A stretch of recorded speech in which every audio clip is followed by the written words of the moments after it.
So, Anita and I were just debating whether or not the only prerequisite to becoming prime minister is the ability to waffle, and we were debating that because we knew that in the first minute of these things, you kind of have to waffle a little till people find us. But for those of you finding us, and for those of you watching us or listening to us on a repeat, this is episode 6 of Might Help, Can't Hurt. Conversations with leaders, doers, and friends. And the idea behind this program is about as simple an idea as I've ever had, which is I get to have really cool conversations with really cool people. And I always think, boy, I bet people would love to eavesdrop on our conversations. And I suddenly thought, well, why don't I just ask people if they mind if people eavesdrop on our conversation? And remarkably, even people like Anita Moorjani don't seem to mind. Either that or they don't really get what we're doing.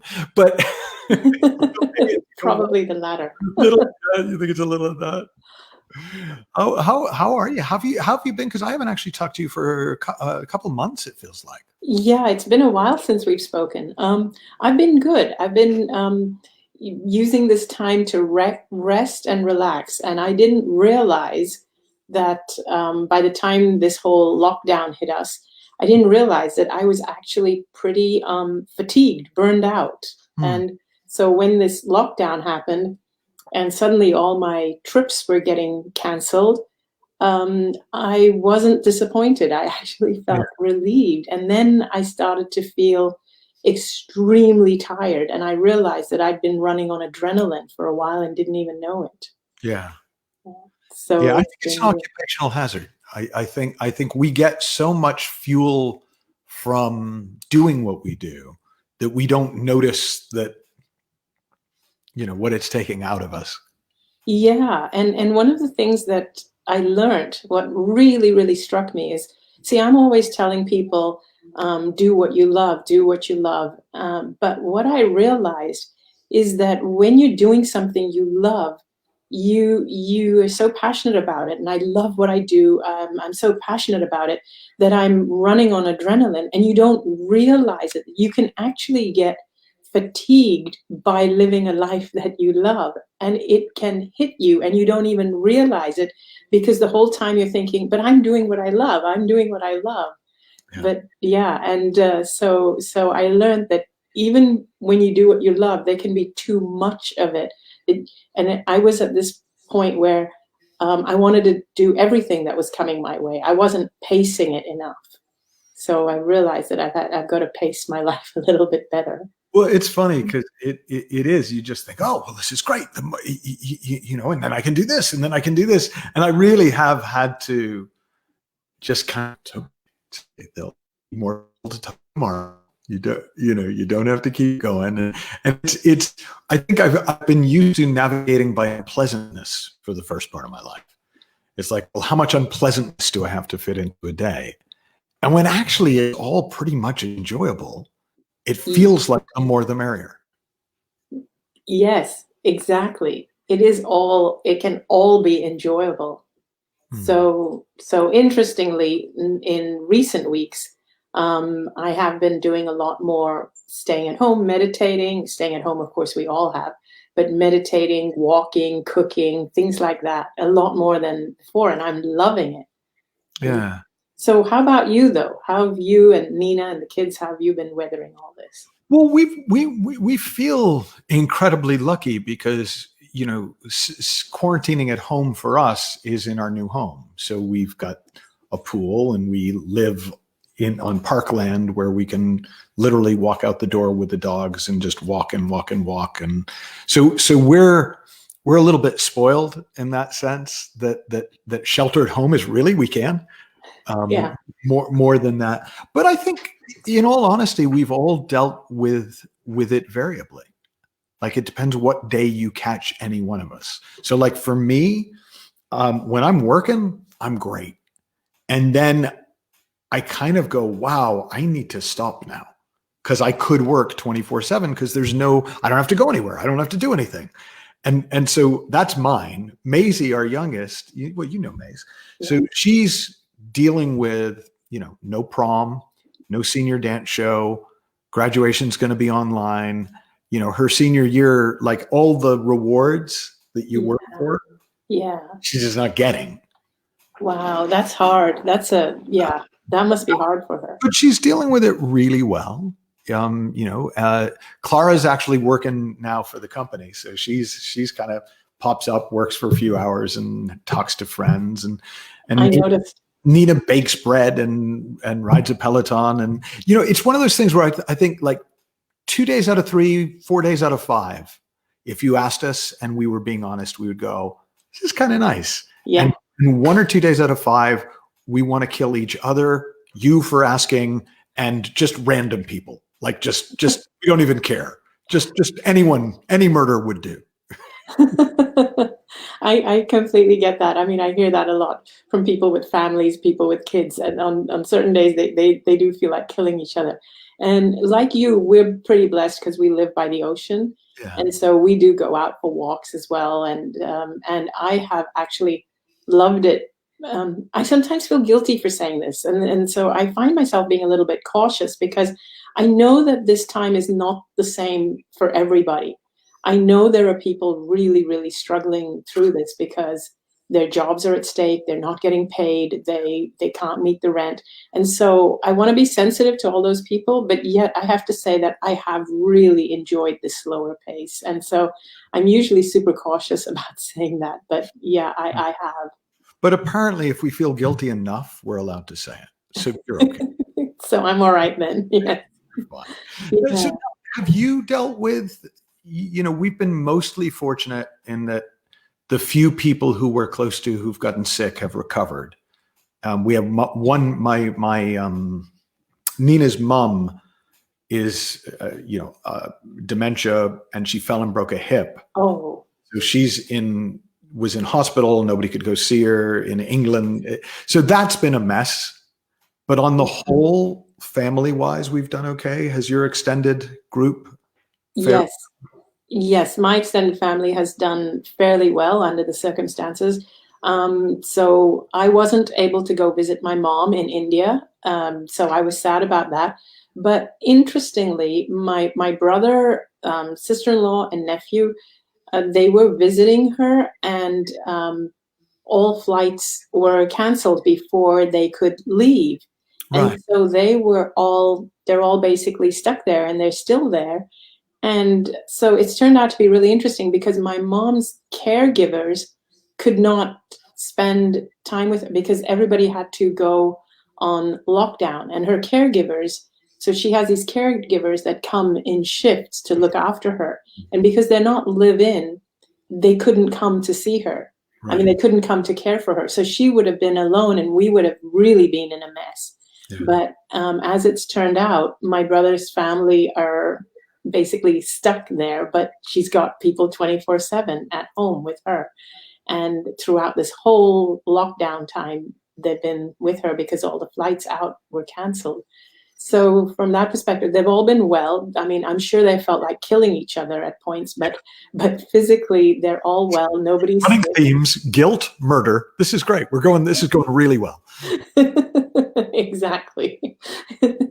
Yeah. So in a way, I felt that thankful that they were stuck there, and because I couldn't go and visit her. No, and we had the same with my mom. We had to actually make a decision right at the beginning whether to leave her up in Massachusetts, where she had one carer who, if anything happened to, she'd be screwed, or putting her on a plane, which was not exciting as a prospect. Yeah. But in the end, we flew her down to be with my sister's family in Texas, and actually that's worked out incredibly well. Oh, good. And then you said some people you knew who were sick recovered. So do you know people who had the coronavirus? Yeah, I mean, actually, one of my dear friends and his wife, who I work with all the time, and in fact, we are doing a meditation seminar together, Dick and Bettinger, in June, which we were supposed to be doing in London. We're now going to do online. And I remember like meeting with him a couple of weeks before it all kind of went down, up near where he lived, and being very conscious even then, like just of not getting close and, waving instead of hugging and all that.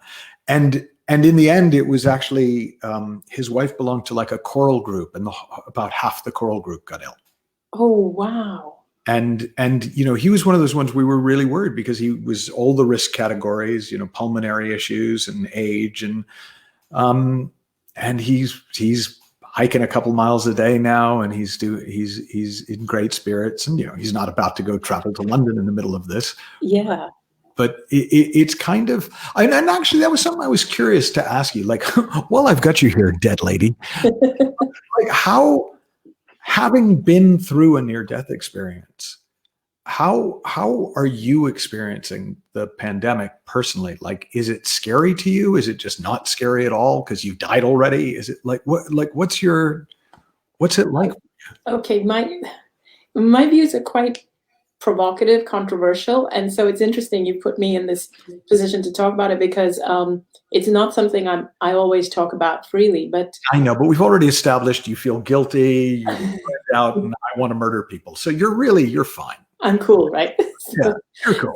So I'm not afraid of the coronavirus itself at all because, to be honest, I believe our bodies are extremely strong. What concerns me more than the virus itself are the thought viruses that are being put out right now. And one of the issues that I deal with sometimes when I speak about it is that sometimes what it does is that it causes people to be divided because you have people who say that we have to be cautious and you're being irresponsible when you say that. Like people might say to me, you're being irresponsible because you're telling people that what they're being told is thought viruses, but they do have to be careful of this because it's deadly. But the thing is that I'm not telling people to be irresponsible. I'm telling people go ahead and listen to what your governments are telling you, follow all the guidelines. But to me, what is more deadly than the coronavirus is this panic, the thought viruses that we're being bombarded with on a daily basis. I don't watch all that. And I sometimes tell people who are in this panic state, stop watching it. But they say, no, but then it's being irresponsible or we're burying our head in the sand. No, you're not. The thing is, you can follow the rules, follow the guidelines.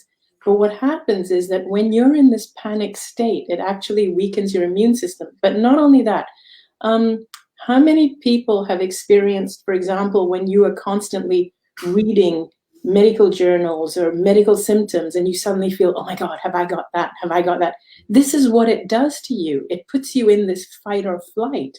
And when you're in this fight or flight state, you start to live like that you're just, in this, you're living from this place of survival instinct. And when you're in survival mode, your immune system actually starts to shut down because it releases it frees up your energy to be able to be in survival mode, to react quickly. And so I'm seeing a lot of people in that survival mode.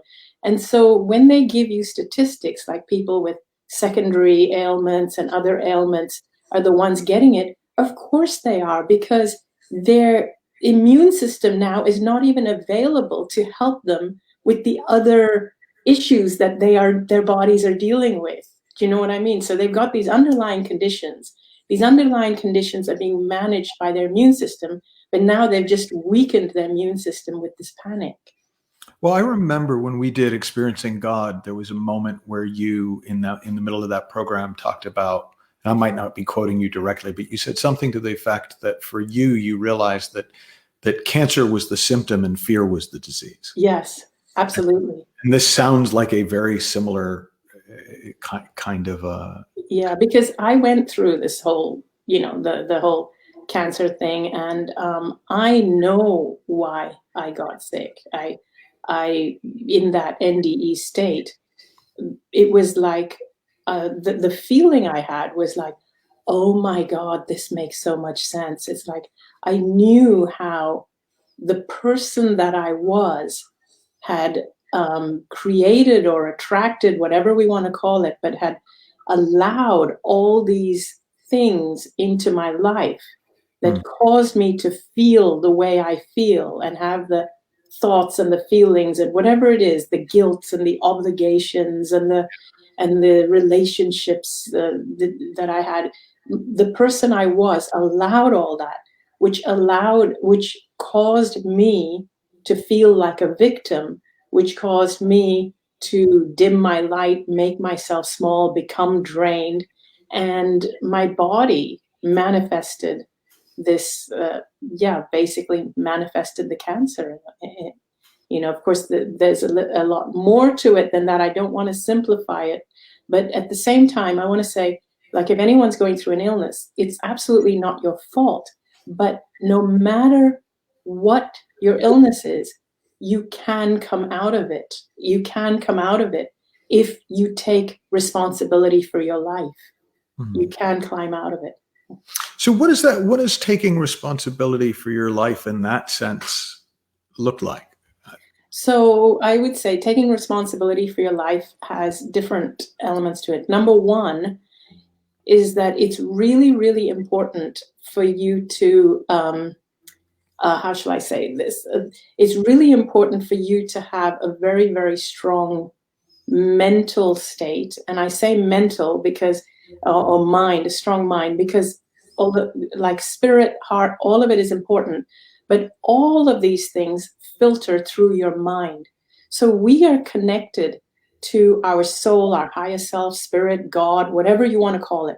We are connected to that all the time. Whether we admit it or not, realize it or not, know it or not, we are connected all the time. But the thing is, many of us, because we don't know we're connected, we don't listen to our intuition. We don't follow our guidance. We don't follow the path we came here to live, or we don't fulfill what we intended to come here to fulfill because we're not hearing the messages. So we are all connected. So that's number one, is we have a connection to the universe, or whatever we want to call it, God, our soul. That's one. The second thing is we have a mind, and it's the mind that decides what to believe or not believe.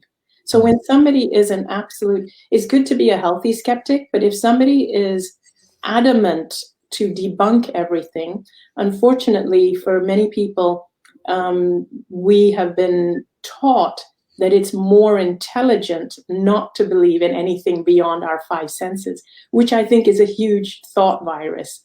Once you are able to overcome that, or get over that there is a lot more than our five sensory being. We are not three-dimensional five sensory beings.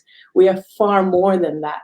Once you can actually let go of that belief, once your mind can get beyond that, your mind will start to allow all of the messages to come through. So in a way, your mind is like the filter. So whenever I speak to people who say that, oh yeah, it's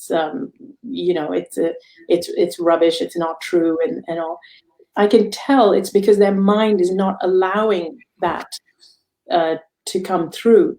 So the first thing is to have a mind that is open enough to allow who you truly are, your connection to your spiritual self, your soul, your higher self, to come through. So that's the number one thing.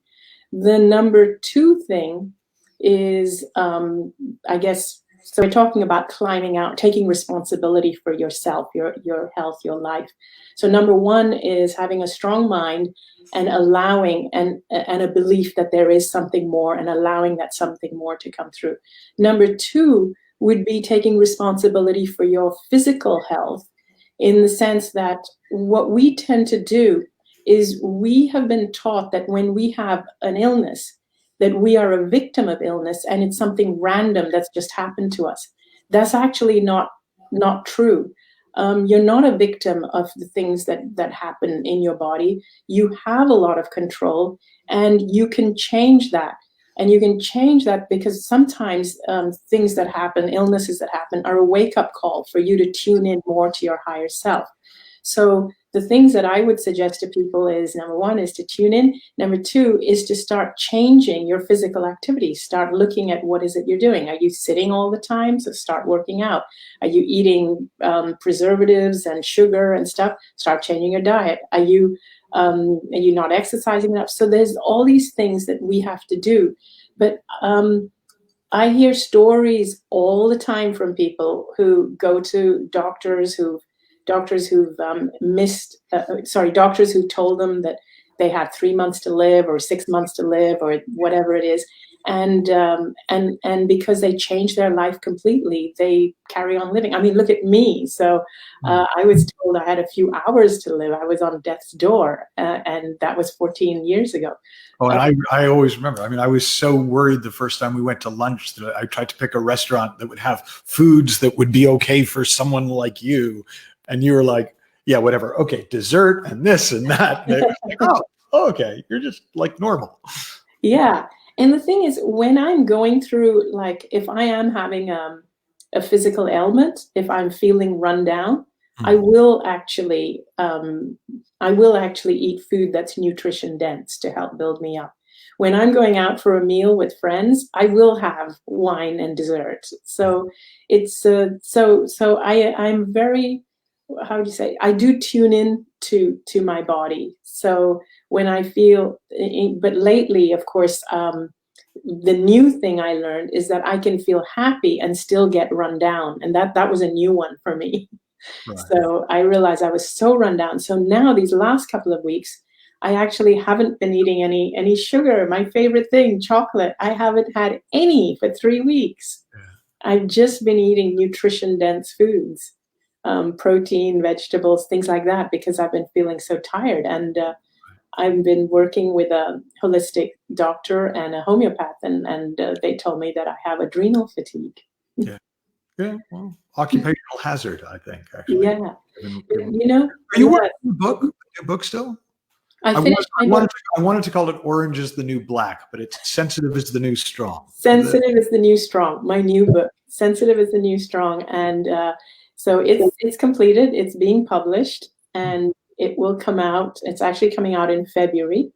But I am really, really looking forward to this book coming out, because the book is for people who are sensitive, who are empaths, and who have suppressed their voices, who have stayed quiet while our world has been kind of taken over by the louder, more aggressive voices among us.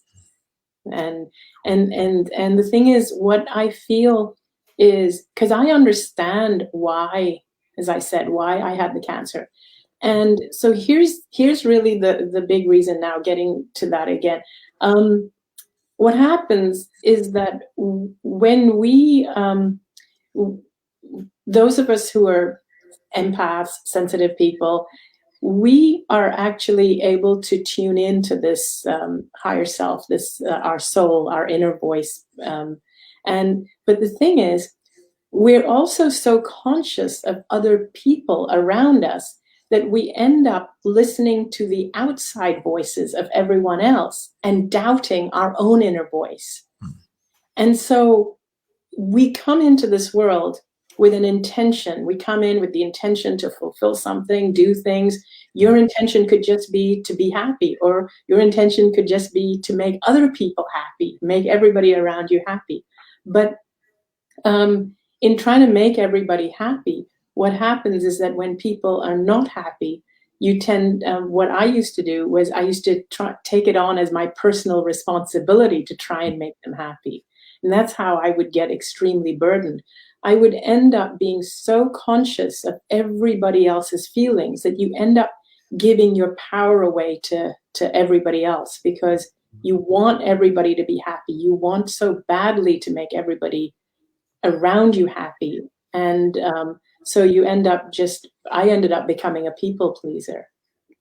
And so the thing that this book does is that it teaches you to tune in to your own inner light, your own inner world, your own inner guidance, instead of constantly desiring the approval of the people around you. Right. And what did you find like, I always find when I write a book, actually, I get whatever I'm writing about, but like, so like 3 people I know, I won't mention the other 2 by name, but people can work it out. Like, we wrote books on happiness and all got depressed. like while we were working on the book. You know, it's, I don't know if I put on weight while helping Paul, my friend Paul McKenna with his weight loss book. But like whenever I read a book, it's like whatever the subject of the book is, there's this kind of, it's sort of like when you were saying about reading symptoms, where you start to, you know, feel the symptoms that you're reading about or that you're writing about. Did you find in writing the book that you got more sensitive before you got more strong, or Yes. I don't know the right language there. You got more orange before you got more black, you know? Yes.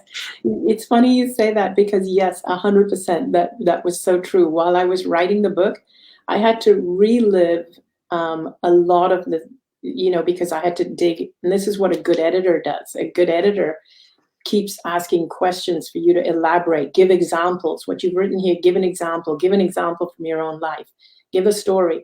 So I had to dig, and it really, really made me feel like I was oversensitive, that I was overly, that it felt like the sensitivity was not a gift. It felt like it was a curse. I was like constantly thinking, oh my God, how did I ever get into that situation? And because I was reliving all these old situations and stories, and I was pretty low during that time, pretty low. Once the book was done, I was elated. I was like, wow, I'm so glad this is done. But the book doesn't bring other people down, because every chapter then gives you tools on how to avoid or circumvent that. And I think that my editors absolutely loved the book, thankfully. I mean, I guess it wouldn't get published if they didn't, but they loved it, because what it does is that people will relate, because I was very raw and honest in the book, very. And so very, very honest about situations where I was extremely vulnerable. And then it gives tools. And so I think there'll be a lot of people, empaths and sensitive people out there, who will relate to those situations, including, for example, some of the really provocative situations I wrote about was how even spirituality worked against me as opposed to for me.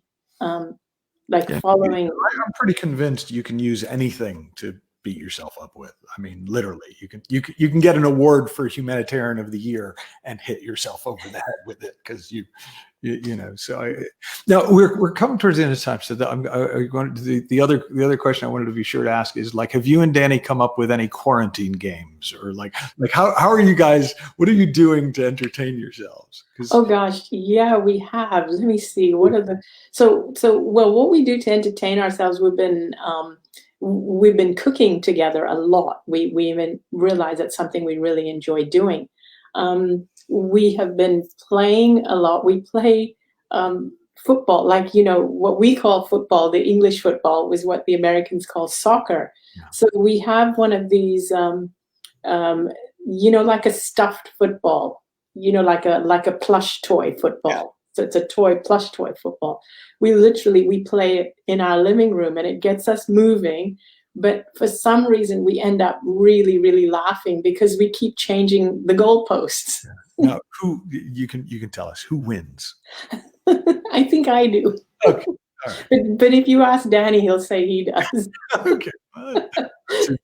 But in our game, there's no winners and losers. And in English football and soccer, you don't tackle each other, but we do.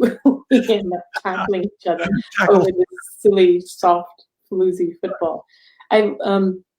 And we've also started watching a lot of British comedies. We've never had time to do this before. We subscribed to a new channel called BritBox. I think it's on Apple TV, and it's all these old British comedies, and we started watching them. Nice. How about you? Oh, we've gone back to becoming Scrabble fiends. We play Scrabble pretty much at tea time, 4:00 every day. We get a Scrabble in. We're pretty close, but Nina's still leading. I keep trying to make my way back up. Good for her. I know. It's annoying as hell, though. I'm on Nina's side. And honestly, just like we ordered a Peloton the day they announced this. We were like, okay, we're going to do that. So we spent a lot of time on that. And then, just taking the dogs out is Nice. Is a real treat. We have also started driving here. Oh, by the way, what you do is so much more intellectual than fighting over a stuffed Oh, football. no, it's tackle Scrabble. It's But one thing we've done is, so since we came into America, we hadn't driven here because people here drive on the other side of the road. So we used to take Ubers and Lyfts everywhere. But the moment they announced lockdown, we went and rented a car. right. And because there were so few cars on the streets, and we would just drive around. Which side you drove on, you were fine. Exactly. So we were able to practice our driving. We stayed around our neighborhood, but now it's been like 6 or 7 weeks, and we've got really, really good at driving on the other side of the road. Oh, nice. Well, listen, if people want to find you, is it anitamoorjani.com still the best place? That is the best place, anitamoorjani.com. And I know there's a lot of people going to be looking forward to Sensitive is the New Strong when it comes out in February.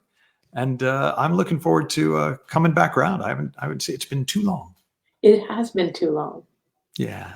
All right. Well, big love to you. Big love to Danny. Thank you. Big love to you, Nina, and the kids. Thank you so much for this opportunity. Yes. Bye. Bye.